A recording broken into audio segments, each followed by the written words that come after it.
ओम शांति। मुरली है 3/5/2023। बाबा कहते मीठे बच्चे, ज्ञान के ठंडे छींटे डाल, तुम्हें हरेक को शीतल बनाना है। तुम हो ज्ञान बरसात करने वाली शीतल देवियाँ। प्रश्न है, बाप ने तुम्हें ज्ञान का कलश क्यों दिया?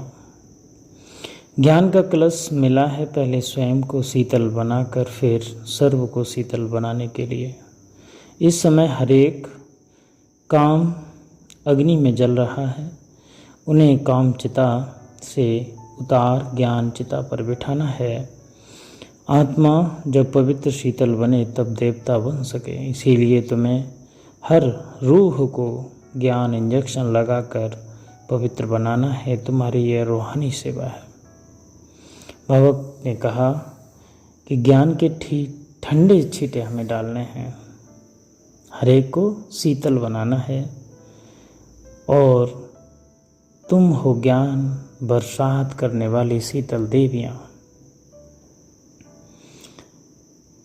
गीत है जो पिया के साथ हैं। ओम शांति। बाबा कहते हैं जो बाप के साथ हैं उनके लिए बरसात है। जो बाप के साथ हैं उनके लिए बरसात है। अब बरसात और बाप, तो भला बाप की बरसात कैसे? वंडर खाएंगे ना। कितना इन दुनिया इन बातों को नहीं जानती। यह है ज्ञान बरसात। तुमको शीतल देवियाँ बनाने के लिए ज्ञान चिता पर बिठाया जाता है। शीतल अक्षर के अगेंस्ट है। शीतल अक्षर के अगेंस्ट है। गर्म तुम्हारा नाम ही शीतल देवियाँ है। बाबा कहते हैं कि तुम्हारा नाम ही शीतल देवियाँ है। एक तो नहीं हो ना, जरूर बहुत होंगी जिन्हों से भारत शीतल बनता है। इस समय सभी काम चिता पर जल रहे हैं। तुम्हारा नाम यहाँ शीतला देवियाँ है। शीतल करने वाली, ठंडा छींटा डालने वाली देवियाँ। छींटा डालने जाते हैं ना, यह है ज्ञान के छींटे जो आत्मा के ऊपर डाले जाते हैं। आत्मा प्योर बनने से शीतल बन जाती है। इस समय सारी दुनिया काम चिता पर काली हो पड़ी है। अब कलश मिलता है। तुम बच्चों को कलश से तुम खुद को शीतल बनते हो, औरों को भी शीतल बनाते हो। यह भी शीतल बनी है ना। दोनों इकट्ठे बैठे हैं ना। घर बाहर छोड़ने की तो बात नहीं है, लेकिन गौशाला बनी होगी तो ज़रूर कोई ने घर बाहर छोड़ा होगा। किस लिए? ज्ञान चिता पर बैठ शीतल बनने के लिए। जब तुम यहाँ शीतल बनेंगे तब ही तुम देवता बन सकेंगे। बाबा ने समझाया भी है, जब तक तुम्हारे द्वारा कोई आस्तिक नहीं बना है तो गोया नास्तिक ही है। आस्तिक दुनिया वाले आपस में कभी लड़ते झगड़ते हैं। नास्तिक दुनिया वाले लड़ते झगड़ते हैं। नास्तिक किसको कहा जाता है?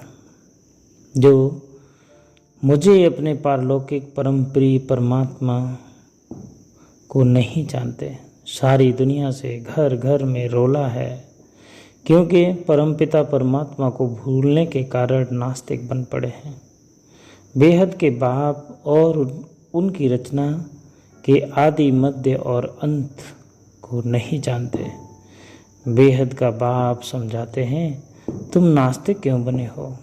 बेहद का बाप, जिसको गॉड फादर कहते हैं, ऐसे फादर को क्यों भूले हो? फादर का तो ऑक्यूपेशन जानना चाहिए। वह है बीज रूप सत्यचितानंद, ज्ञान का सागर, शांति का सागर। सब शिफ्टें उसमें हैं। उनकी शिफ्टें अलग हैं। उनको ही कहा जाता है, तुम माता पिता हम बालक तेरे। तो ज़रूर वह माँ बाप होगा ना। जब तक अल्फ को नहीं जाना तब तक सीधा हो ना सके। यह तो जानते हो ना, सतयुग में भारत में गॉड गॉडेस का राज्य था। लक्ष्मी नारायण को गॉड गॉडेस कहते हैं। जो देवी देवता धर्म वाले होंगे वह समझेंगे कि बरोबर लक्ष्मी नारायण इस भारत के पहले पहले मालिक थे। 5000 वर्ष की बात है। देखो, बाप टीचर जब समझाते हैं तो चारों तरफ देखते हैं कि बच्चे अच्छी तरह सुनते, धारण करते, या बुद्धि योग और कहाँ भटकता है। जैसे भक्ति मार्ग में बल श्री कृष्ण की मूर्ति के आगे बैठे होंगे, परंतु बुद्धि धंधे आदि की तरफ धक्का खाती रहेगी। एकाग्र चित्त उस चित्र में भी ना हो सकेंगे। बाबा कहते हैं कि जैसे स्थूल चित्र के आगे बैठे रहते हैं, मांगते रहते हैं, लेकिन बुद्धि तो फिर भी फिरती होगी, क्योंकि बुद्धि तो एक जगह लग ना सके। इसीलिए बाबा कहते हैं यह भी पूरी पहचान नहीं है कि धारणा भी नहीं होती। से बाबा यह माया को बस में करने का वशीभूत मंत्र है, वशीकरण मंत्र है। वशीकरण मंत्र होते हैं कुछ। कहते हैं तुम अपने परमपिता परमात्मा शिव को याद करो, बुद्धि का योग उनके साथ लगाओ। अभी तुम्हारा बुद्धि योग पुराने घर की तरफ नहीं जाना चाहिए।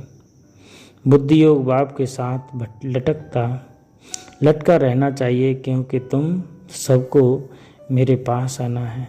मैं पंडा बन गया हूँ तुमको ले चलने के लिए। यह शिव शक्ति पांडव सेना शिव सेना है।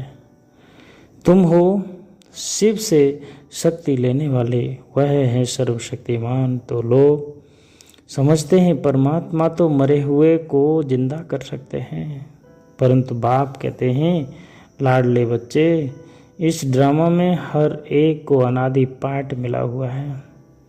मैं भी क्रिएटर, डायरेक्टर, प्रिंसिपल एक्टर हूँ। ड्रामा के पार्ट को हम कुछ भी नहीं कह सकते। मनुष्य कहते हैं पत्ता पत्ता परमात्मा के हुक्म से चलता है। क्या परमात्मा बैठ पत्ते पत्ते को हुक्म करेंगे? परमात्मा खुद कहते हैं मैं भी ड्रामा के बंधन में बंधा हुआ हूँ। ऐसे नहीं कि मेरे हुक्म से पत्ते हिलेंगे। सर्वव्यापी के ज्ञान के भारतवासियों को बिल्कुल कंगाल बना दिया है। बाप के ज्ञान से भारत फिर सिरताज बनता है। तुम बच्चे जानते हो दिलवाड़ा मंदिर भी ठीक बना हुआ है। आदिदेव दिलवाड़ा है, सारे सृष्टि की दिल लेने वाला है, भक्तों की दिल लेने वाला है। एक भगवान कहेंगे ना, यह उन्हीं की यादगार है। ऊपर में हैं देवताओं के चित्र और नीचे राजयोग की तपस्या कर रहे हैं। 108 बच्चे आसन लगाकर बैठे हैं शिव बाबा की याद में। उन्होंने ही भारत को स्वर्ग बनाया है। गांधी भी कहते हैं नई दुनिया राम राज्य चाहिए, परंतु उस राम राज्य नई दुनिया में तो पवित्रता है, वह तो कर न सके। पतित सृष्टि को पावन बनाना यह तो बाप का ही काम है। कोई मनुष्य यह कार्य कर ना सके। इसके लिए भी कहते हैं बहुत जन्मों के अंतिम जन्म के भी अंतिम में प्रवेश करता हूँ। तो ये पतित ठहराना, जो पावन थे वही पतित बने हैं, फिर पावन बनते हैं। आपे ही पूज आपे ही पुजारी बन जाते हैं। जो पुजारी भक्त बने हैं भगवान भक्तों को ही मिलते हैं। बाकी वह जो मनुष्य के लिए पुरुषार्थ करते हैं कि पाठ बजाने के लिए मुक्त हो जाएं, परंतु मोक्ष किसको भी मिलता नहीं। भगवान कहते हैं मुझे भी मोक्ष नहीं मिलता, मुझे भी सर्विस पर आना पड़ता है, भक्तों को राजी करना पड़ता है। इस भारत को माला माल बनाने, गवाया हुआ स्वराज्य फिर से देने, सॉल्वेंट बनाने, मुझे भी पतित शरीर में पतित दुनिया में आना पड़ता है। अनेक बार आया हूँ और आता रहूँगा। भारत को गुल गुल बनाऊँगा। यह है आसरी दुनिया, उसको दैवी बनाना है। जो जो मुझे पहचानेंगे वही वर्षा लेंगे।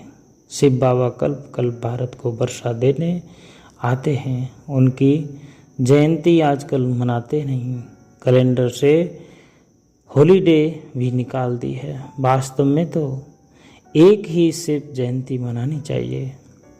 सबकी जयंतियाँ मनाना व्यर्थ, नॉट पेनी है। एक परमपिता परमात्मा शिव की जयंती मनाना वर्थ पाउंड है, क्योंकि वह भारत को सोने की चिड़िया बनाते हैं। महिमा उस एक की है। मनुष्य समझते हैं पतित पावनी गंगा है, फिर भी एक से राजी थोड़े ही होते हैं। सब जगह भटकते रहते हैं, सिद्ध करते हैं बरोबर हम पतित हैं। ज्ञान का सागर तो एक परमपिता परमात्मा है, जिससे तुम ज्ञान गंगाएं निकली हो। तुम्हारे ही नाम है सरस्वती, गंगा, जमुना। गंगा नदी पर भी मंदिर बना हुआ है। वास्तव में ज्ञान गंगाएं तुम हो। तुम देवता नहीं हो, तुम ब्राह्मण हो। गंगा के नाम पर देवता का चित्र भी रख दिया है। उन्हीं को तो पता नहीं है ज्ञान गंगाएं तुम शक्तियाँ हो। तुम अब मनुष्य से देवता बन रही हो। इस राजयोग से सच्चा योग यह है, बाकी तो सब अल्पकाल हेल्थ के लिए है। अनेक प्रकार के योग सिखलाते हैं। यह एक ही बाबा के साथ योग लगाने से हम एवर हेल्दी बनते हैं। अब बाप बेट भारत को हेवन बनाते हैं। जब तक अपने को आत्मा परमात्मा का बच्चा नहीं समझा, तब तक वर्षा मिल ना सके। और सब ब्रदर हैं भारतवासी को, फिर कह देते हैं हम सब फादर्स, ईश्वर के रूप हैं। शिवो हम तत्वम। अब फादर्स तो सब दुखी हैं, उनको सुख का वर्षा मिले कहाँ से? कितना घोर अंधकार है। यही है रात, ज्ञान है दिन। यह सब बातें समझने की हैं। तुम बच्चे हो रूहानी सोशल वर्कर। बाबा कहते हैं तुम रूहानी सोशल वर्कर हो, वह है जिस्मानी सोशल वर्कर। तुम रूह को इंजेक्शन लगाते हो, फिर रूह प्योर बन जाती है। बाकी तो सब जिस्मानी सेवा करते हैं। बाप बेट समझाते हैं कितना फ़र्क है। तुम गॉड को याद कर गॉड गॉडेज बन रहे हो। भारत खुद, भगवान खुद कहते हैं लाडले बच्चे, मैं तुम्हारा गुलाम बनकर आया हूँ। अब मैं जो कहता हूँ सो मानो। उसको श्रीमद् भागवत कहते हैं। ऊंचते ऊंच वह है, कोई कहे ब्रह्म जयंती।